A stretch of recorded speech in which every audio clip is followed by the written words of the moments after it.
Plymouth Superbird, uno de los máximos exponentes de los Muscle Car y junto a la Agencia de Protección Medioambiental estadounidense EPA, fue un responsable directo del final de la Muscle Era.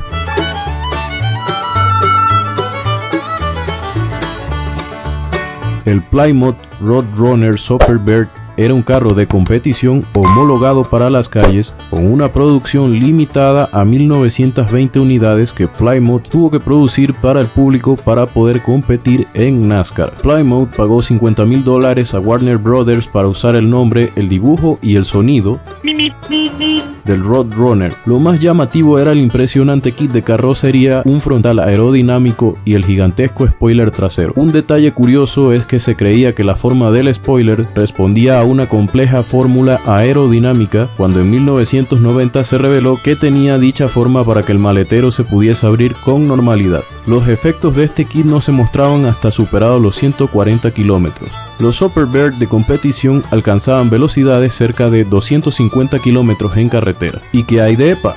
En 1972 encargaron a uno de sus ejecutivos, John Moran, que consiguiese un Muscle Car para usarlo en sus pruebas de emisiones en Carolina del Norte.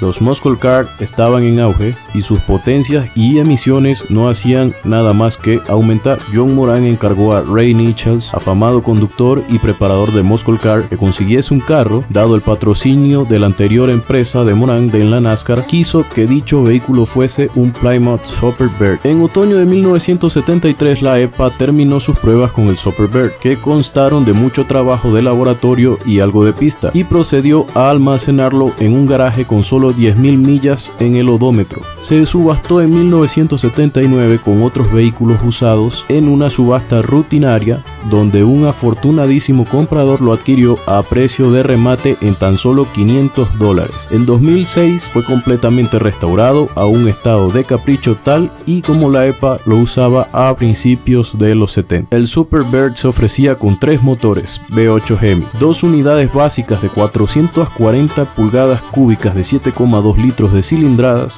con potencias de hasta 390 caballos declarados en la versión 440-6 de Barrel. No obstante, la joya de la corona era un motor 426 llamado Elephant, 7,0 litros, cuya versión de calle directamente deriva de competición. Este motor declaraba 425 caballos de fuerza en pruebas de dinamómetros que revelaron que su potencia máxima rondaba más bien los 450 caballos de fuerza, política que era muy habitual por parte de las marcas de aquella época de los años 70. Los Superbird contaban con transmisiones manuales de 3 y 4 velocidades y una transmisión para automática de hasta 3 velocidades. En 1970 Superbird hizo un papel razonable compitiendo contra los Ford en NASCAR ese año, ganando 8 carreras y quedando en buen lugar en muchísimas carreras más.